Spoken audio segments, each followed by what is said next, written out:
Le système de retraite français, on le sait, est à la croisée des chemins. Pourquoi? Parce que sa population change profondément. Moins de jeunes qui travaillent, plus de seniors qui en profitent. Alors, la grande question c'est, comment s'adapter pour garantir un avenir juste pour tout le monde? C'est ce qu'on va essayer de comprendre ensemble. Pour commencer, il y a une expression qui revient souvent chez les experts, et elle est assez forte. Ils parlent d'un mur démographique. Il faut vraiment l'imaginer comme un mur, oui, un obstacle immense qui se dresse devant notre système de retraite. C'est une image puissante qui dit bien l'ampleur du défi. Et derrière ce mur, il y a un chiffre. Un seul chiffre qui résume presque tout. D'ici 2070, les projections nous disent qu'il n'y aura plus que 1,4 cotisants pour financer la pension d'un seul retraité. 1,4. C'est un déséquilibre qui forcément interroge. Ce graphique, il montre bien la vitesse de la chute. Regardez, en 2002, on était encore à 1,7 cotisants.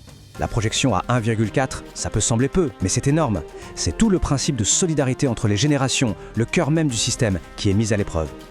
Du coup, la question, c'est bien celle-là. Comment est-ce qu'on fait survivre à ça un système qui a été pensé à une autre époque, avec une autre démographie? C'est un peu le casse-tête qu'on va décrypter maintenant. Bon, première étape, on va essayer de comprendre les fondations de ce fameux mur démographique. Parce qu'avant de parler de solutions, il faut bien analyser le problème. D'où vient-il exactement? En fait, ce mur, il est construit par deux grandes forces qui se combinent. C'est une sorte d'effet ciseau. D'un côté, on fait moins d'enfants, et de l'autre, on vit de plus en plus longtemps. C'est cette double dynamique qui met une pression maximale sur le système. Et là, on arrive à un point de bascule vraiment historique. Pour la première fois depuis la Grande Guerre, les courbes se sont croisées. Il y a maintenant plus de décès que de naissances en France. C'est un changement démographique majeur, vraiment. Alors pourquoi cette baisse des naissances? Eh bien, les raisons sont multiples et assez complexes. Il y a le fait, bien sûr, que les femmes font des enfants plus tard, mais il y a aussi tout le contexte, les incertitudes économiques, l'éco-anxiété qui pèse sur les jeunes générations, et puis des freins très concrets, le manque de place en crèche ou l'impact que la maternité peut encore avoir sur une carrière. Bon, le constat est posé, mais la question c'est, est-ce qu'on est condamné à foncer dans ce mur? Pas forcément. Il existe des modèles qui ont été pensés justement pour absorber ce genre de choc. On va s'intéresser à l'un d'entre eux, le régime de retraite complémentaire Agirc-Arrco. En gros, leur stratégie, elle tient sur 3 grands piliers. Le premier, c'est une gouvernance partagée. Le deuxième, c'est une vision à très long terme qui anticipe les choses sur 15 ans. Et enfin, il y a un garde-fou financier qu'ils appellent la règle d'or.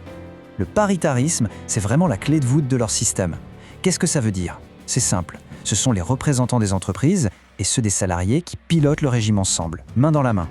Et cette cogestion, ça force à trouver des consensus et à prendre des décisions stables sur le long terme.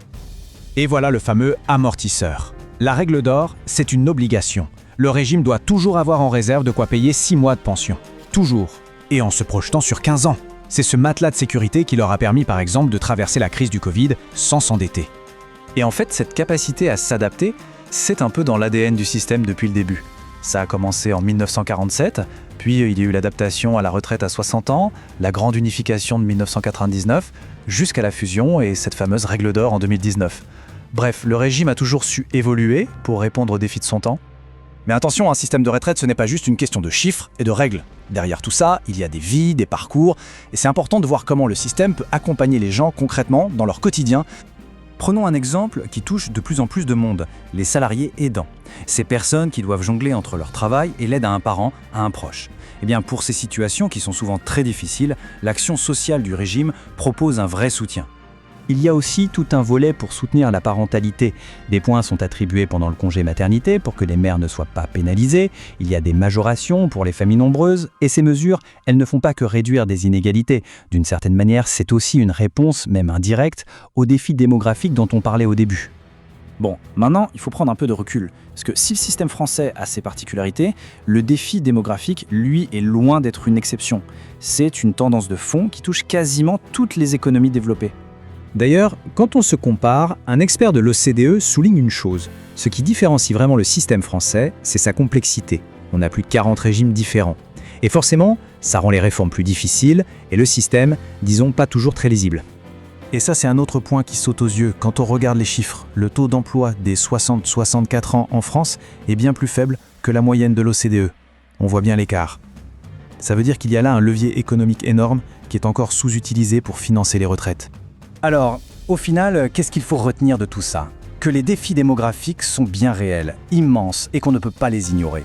Ils nous obligent collectivement à repenser notre contrat social, cette solidarité entre les générations qui est au cœur de notre modèle.